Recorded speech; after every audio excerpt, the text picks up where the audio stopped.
The classic way to do social media marketing and why it is a waste of your time. Before I jump into the actual meat and potatoes of this training, I need to devote some real estate to how other people are doing social media marketing. I need to do this because it's very tempting for people to engage in the same practices. I can see where they're coming from. It is easy. It's like seeing some chump change in front of you, and it's almost irresistible to fight the urge of bending over and picking up that change. But when you do that, it will throw you off. It will give you a false sense of incentive or reward, and don't be surprised if you end up giving into your worst instincts, only to walk away with less than nothing. This happens all the time because human beings, being the way they are, would always take the path of least resistance. Who can blame them? But by warning you about how this works out, it is my hope that you stay away from this and focus instead on investing your time, effort, and energy on the right way to do things. The classic approach to social media marketing. So what is the classic approach to social media marketing? Well, it's actually quite simple. Whether we're talking about Instagram, Twitter, or Facebook, you need to only follow, like, or friend people who are interested in your niche. You connect with all these people, and then after you have followed them, a lot of them would actually follow you back. For example, on Twitter, for every 100 follows, don't be surprised if maybe 20 to 30 people follow you back. Now, this is where it gets really bad. Classic social media marketers would then spam their followers. They would just send all sorts of unrelated garbage, and then they would unfollow. Do you see the pattern? Follow, get followed, spam, unfollow. I wish I could tell you that they do this sporadically, but instead, these self-professed professional marketers use all sorts of sophisticated software to do this. Up until a few years ago, this worked like a charm. This was a great way to get a lot of Twitter traffic, but not anymore. This pattern instead can get you banned. More importantly, whatever traffic you do manage to get using this tactic is not going to be any good. Why? There's no targeting. You're not pre-qualifying these people who would follow you. The only reason why they followed you in the first place is because you followed them first. Where's the selection there? Where's the targeting there? Now, you can make wild guesses, but ultimately, it's a volume game and it leads nowhere. The return on effort is not there. I'm not saying that you can't make any sales doing this technique. I'm not claiming that. But what I'm saying is that whatever rewards you get are not offset by the wasted time, effort, and energy, as well as opportunity costs involved. You're better off using a quality-based approach. Audiences are looking for quality. The bottom line to modern social media marketing is to use quality content. Your content will speak for you. Your content will do the pre-sales job regarding your brand. In other words, your content is your representative.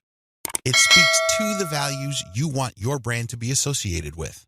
The sad reality, even if the follow, get followed, spam, and unfollow technique still works for some people, the rules have changed. Social media platforms will reward or punish you based on engagement. If you want an extreme example of this, just look at Facebook.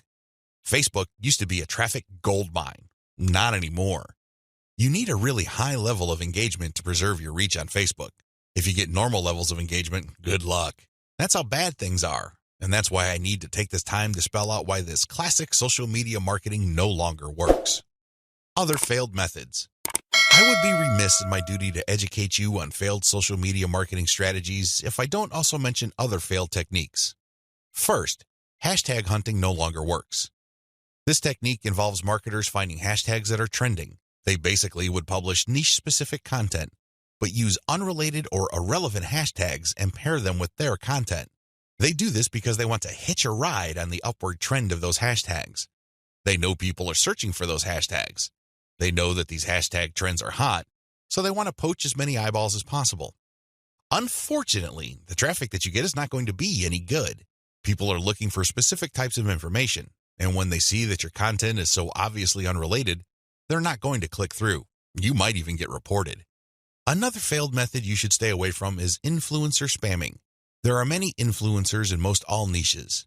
If you want to see this in action, go to Facebook or Twitter. There are many specialized pages and specialized Twitter accounts. Now, constantly mentioning those influencers on your content is not going to help if your content doesn't really add any value. There has to be a reason why you are engaging with these influencers, and drawing their attention is not enough. Getting them to look at your content because you think your content is hot is a lousy idea. Instead, you should focus your engagement tagging based on what they did. For example, If an influencer was talking about recent trends in athletic shoes, then that person would be fair game for an article I post regarding the latest trends in athletic shoes and what they mean in terms of the bottom line of large footwear apparel companies. That influencer would be directly interested in what I have to say because I'm sharing content that is not only high quality, but is directly related to stuff he or she is already talking about. Do you see the specificity here? Do you see the direct link? Now, compare this with an influencer who talks only about Forex, and I tag that influencer when I'm talking about Bitcoin. That person's going to get annoyed. Do you see the difference? Finally, automated publishing with no outreach is not going to work. Basically, what you're doing is throwing spaghetti on the wall and hoping something sticks. If you're just publishing content on an automated basis on Twitter, Facebook, Pinterest, and other platforms, it's anybody's guess whether people would actually engage. You have to do some outreach. You have to draw eyeballs to your content. You have to find existing pools of highly qualified audiences and get your social media account in front of their eyeballs. Use your very best content. If you do this right, your automated publishing on social media will be greatly rewarded. Use a shotgun approach and you're probably going to get the same results as other failed social media marketers.